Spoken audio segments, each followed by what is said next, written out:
अस्सलाम वालेकुम। America, Israel और ईरान की जंग इस वक्त पूरे खित्ते में चल रही है और हमारे जो ओवरसीज पाकिस्तानी हैं जो गल्फ़ ममालिक में रहते हैं वो मुख्तलिफ इंसिडेंट्स की वीडियो बनाकर सोशल मीडिया पर अपलोड कर रहे हैं। और सऊदी अरब चूँकि हमारे लिए एक मुक़द्दस जगह है और वहाँ की वो वीडियो गलत बनाकर अपलोड कर रहे हैं। इस तरह की अगर वो वीडियोस बना के अपलोड कर रहे हैं तो ये वीडियोस कानूनी तौर पर भी गलत हैं। कल को अगर इनको कोई इशू बनता है, कोई परेशानी आती है, तो ये जो वीडियोस इन्होंने बनाई हैं ये अपने खिलाफ सबूत पैदा कर रहे हैं। तो मेरे उन भाइयों को जो है वो ख्याल करना चाहिए कि आप वहाँ पे गल्फ़ ममालिक में रह रहे हैं तो ये एक जो वार चल रही है, ये इंटरनेशनल स्ट्रेटजीज़ हैं, उनके अपने कोई मामला हैं। तो उस हवाले से आप लोग इस मामले को कोशिश करें कि ज़्यादा हवा ना दें और मामला को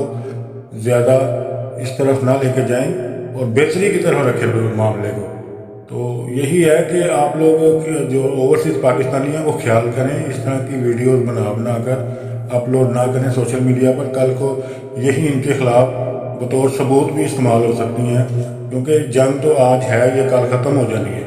लेकिन जो ये अपने मालिक जहाँ भी रह रहे हैं उनके खिलाफ इस तरह की ये हरकतें करके तो अपना भी और उनका भी नाम बदनाम कर रहे हैं। तो मेरी उनसे रिक्वेस्ट यही होगी कि आप लोग इस तरह की हरकतों से ज़रा बाज रहें